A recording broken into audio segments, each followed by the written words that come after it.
For this video, I've got an update on the Toyo CT tires.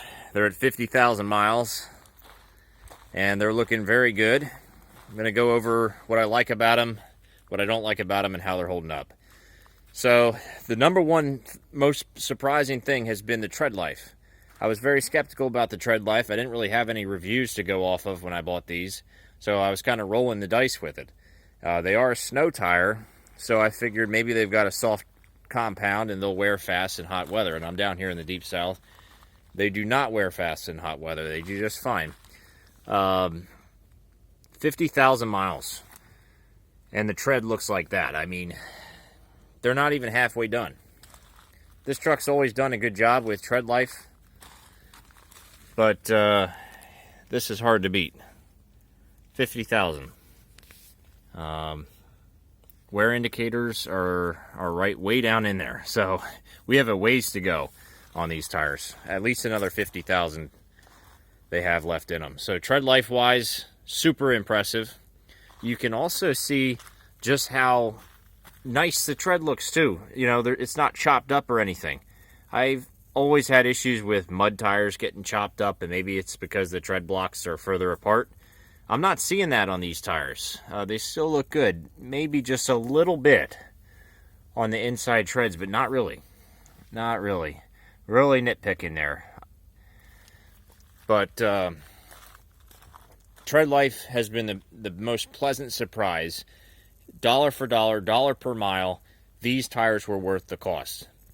In fact, it has been cheaper for me to run these tires versus a cheaper brand of tires because of how long they're lasting.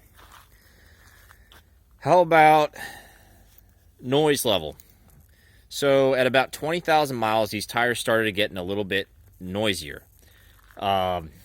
They were impressively quiet when first installed.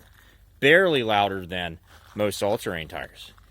But they did increase in noise volume around the 20 or 25,000 mile mark. Since then, though, that's plateaued, and they still remain quieter than most mud terrains. They're quieter than my old Toyo MTs, and those Toyo MTs are quiet as far as mud terrains go. So these are relatively quiet. They're noisy enough to let you know that they're there. Other people driving by are going to be able to hear your tires, but they're not making a whole lot of noise that it fatigues you on long drives. So noise level, it's exactly what I expected. Somewhere in between all-terrain and a mud terrain. How about traction? So, in the rain, since these tires are lasting so long, maybe they've got a hard rubber compound. They probably do. But that hasn't hurt them in the rain. I think all these sipes, which are actually here for the snow, are a big help in the rain as well. No problems in the rain. They're better than my mud terrains were. In mud, they hold their own.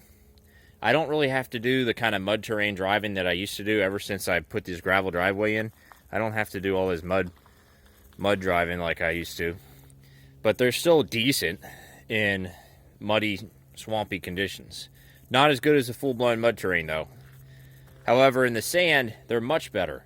They have better flotation than the mud terrains. My mud terrains had a tendency to dig down. These have a bit more traction in that real loose sand and keep you moving forward. They just float better on the sand.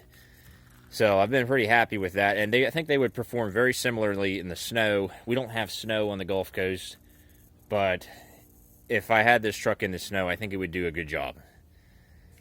And they do have holes for studded tires for ice and snow. Let's see, what else? So traction's been good. Noise, pretty good. Tread life, amazing. And they are a commercial tire, E-rated tire.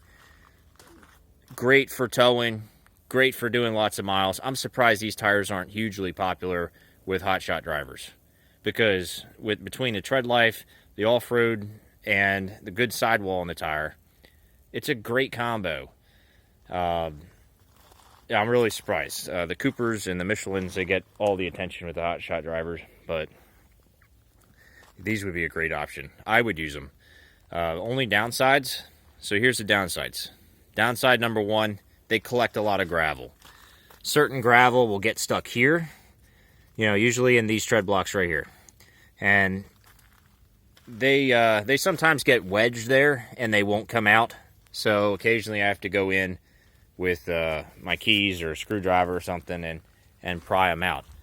Although I haven't had that as much of a problem with them lately. But they're noticeably worse than other tires I have. The MTs were better with the gravel, and so are the RTs. Other negatives. Tire size offerings. For this truck, single rear wheel truck, three main tire sizes.